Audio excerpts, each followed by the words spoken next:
high over the ancient wetlands, its heat shimmering across endless stretches of shallow water and tangled reeds. This was a world where water ruled, where life thrived in the mud, and danger lurked beneath every ripple. 12-year-old Kofi moved carefully along the marshy bank, his bare feet reading the ground with practiced caution. He carried a sharpened stick and a woven basket, searching for turtle eggs buried in the sand.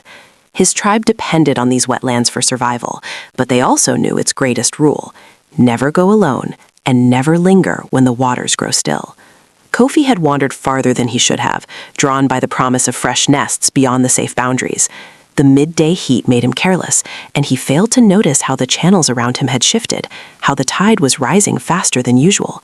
By the time he looked up, he realized with cold dread that he was surrounded. The narrow sandbar he stood on was shrinking, water creeping in from all sides. And in that water, dark shapes began to surface. They were Deinosuchus, prehistoric crocodiles of monstrous size, their armored bodies twice the length of a grown man, their jaws capable of crushing bone with a single snap. Kofi counted 3, then 4, their yellow eyes fixed on him with ancient, patient hunger. They did not rush. They did not need to. The water was theirs, and time was on their side. Kofi's heart hammered in his chest. He gripped his stick tighter, knowing how useless it was against these titans. His only advantage was the sandbar, a fragile island in a sea of death.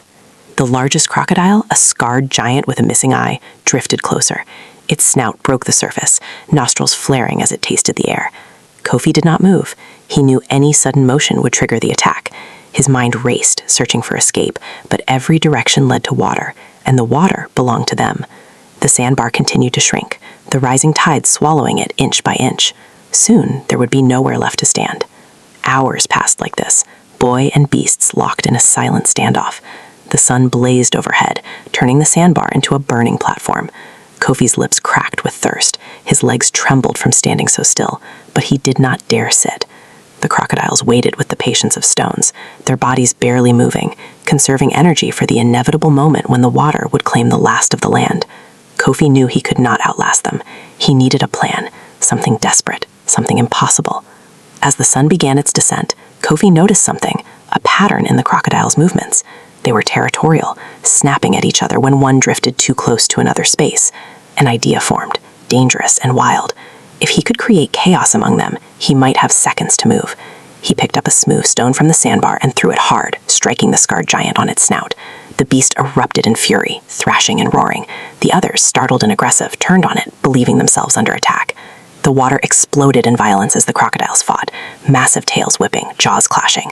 Kofi did not hesitate. He dove into the churning water, swimming with every ounce of strength he had towards a distant cypress tree whose roots formed a natural cage above the waterline. The water was chaos, blood and foam, the crocodiles' rage making them blind to the small human slipping past them. Kofi's lungs burned, his muscles screamed, but he did not stop. His hand found a root, then another. He pulled himself up just as jaws snapped shut where his leg had been a heartbeat before. Kofi scrambled into the safety of the root cage, gasping for air, his body shaking with exhaustion and terror. Below, the crocodiles circled, their fury spent, their prey escaped. They waited for hours more, but eventually the pull of deeper hunting grounds drew them away. When the stars appeared, Kofi finally descended and ran through the dark wetlands, following the sounds of his tribe's distant drums. He reached his village at dawn, collapsing into his mother's arms. The elders listened to his story, nodding gravely.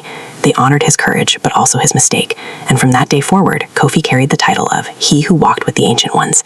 He became a guide, teaching younger hunters about patience, respect, and the thin line between bravery and recklessness.